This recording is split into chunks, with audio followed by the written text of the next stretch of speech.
me. Good morning. It is 7:56 on September 4th. Anyways, um, I'm just doing this quick update real quick. So I am going to be calling. I have noticed that the police reports that I've done are not accurate. So I am going to be calling and doing a live stream. I know this is going to sound really fucked up, but nobody's watching this at the moment, so I'm okay with it. And if it gets me in trouble, no one is watching this at the moment.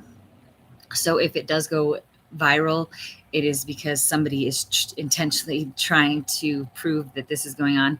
But I need to hold the cops accountable. So the only way I figured I could do that is by I've emailed the victim's advocate in Littleton before, and she has actually been one of the victim's advocates who responds. Same thing with Inglewood. Sheridan, I'm trying to report a pedophile, and Lakewood, I'm trying to report a pedophile. This one I'm going to be reporting is going to be one I already have DNA on file, and the one in Inglewood, that case is there's a lot of discrepancies between what I said, what I know I wrote down, and what is actually on there, all the way down to the color of my eyes. I know you can't see them here, but I mean, kind of, they're brown. They're not like a light brown. They're not a greenish brown. They're not hazel whatsoever. They are 100% brown. Um, in the report, it says they're hazel. It, anyways, regardless, there's some other discrepancies that goes along with what it was said, but that's just a very obvious one. It says right on there. I have it highlighted. I will, before I go over, actually, I know that they're public records, so I'm gonna go over and I'm gonna go. I'm gonna go and do this the way they ask it, or I'm just gonna go with the flow on how it goes, because I'm not really trying to like mentally prepare myself. So I'm actually going to run and use the restroom and then come back, and we're probably going to make the phone call here in a little bit. But I'm going to be calling the Littleton police and making a police report, and then I might call, and then I'm going to call Sheridan, the victim's advocate, again. Actually, we're going to do that one first. We're going to call the victim's advocate for the 5th time or the 4th time, and we're going to see if they call back, because I called on like Monday, which was a holiday, which is understandable. And then I called twice yesterday, and I'm going to call again. So that'll be the 4th time. So I'm going to call for the 4th time again today and see if they call back. I did send an email over to Lakewood, so kind of waiting to see if they call back. Now I have kind of felt a bit threatened when it comes to the one in Lakewood.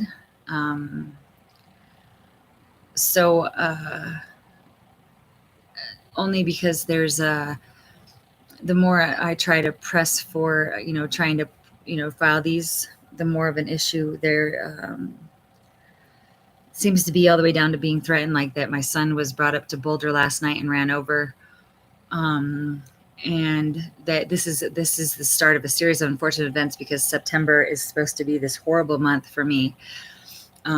Because these people, like I said before, I still can't get a hold of my kid's dad. Worst case scenario is I might be, my mom's probably going to disappear by the 6th. So, meditation, calm your mind. Sorry, my phone's going off. Exercises like yoga, tai chi. So apparently my mom's going to disappear by the 6th, because it's the day I'm supposed to pay my rent. And if things don't change, I'm probably going to fly out there versus paying the rent. So I have a little bit more money. But we'll see, because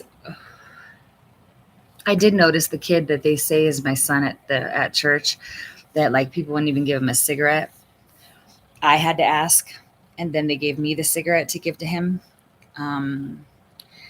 All the way down to, this is the kid that they supposedly brought up to Boulder. And so this kid looks nothing like my child, mind you. So I don't know if they're just trying to like make me feel bad for him and like make me spend money on him or whatever. But I'm trying to find him a pair of shoes, because I mean, he has like holes in his shoes. If there are homeless things out here in Aurora, they sure as fuck ain't doing shit, because this kid's shoes, like you could see his toes through his shoes. You can see, like, I mean, tattered. I mean, I was homeless for 5 years and I did not look that way. And the idea there's not a whole lot of homeless people, because there is a wonderful support unit for the homeless in, at least in Inglewood. So just the idea that this person has like no access to this is kind of scary, that they have like the whole community has like shunned this person, which is kind of scary, that this is what, for a community that boasts about everything that they do for the homeless, that they literally pick and choose. So it makes me go believe that there's actually, so when I say that I think that the person who, I call him my babysitter, I'm not going to call him my boyfriend, because he was not my boyfriend. He didn't, like, for Christmas, I was by myself for Christmas. He left me for Christmas. He wasn't there for my birthday. Never did. So this person was not my boyfriend. He was my babysitter. I truly believe that he was not homeless. I believe that he was with me for so many days, and then he'd leave and he'd go home and he'd be in his normal life, and then he'd come back and he'd pretend to be homeless and he'd have me raped, and then he'd go home and come back.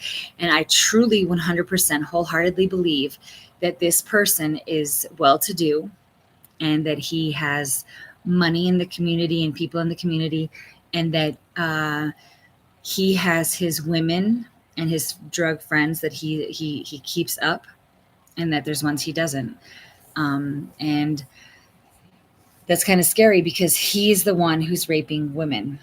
And if he's not raping women, then he's definitely getting women high, young girls high, and convincing them to go and, be in this life. So anyways, I'm going to make a police report here probably by 9 a.m. Because I still got to kind of mentally prepare myself, because at the same time I'm being threatened that if I do, I'm going to be homeless or I'm going to be in prison. All this, I mean, man, if you could hear the shit, like, so anyways, I'm supposed to go and also volunteer tonight at a place that, again, I was denied when I was homeless, because again, if you're not able, I don't know what it is. We're going to figure this shit out though. All right.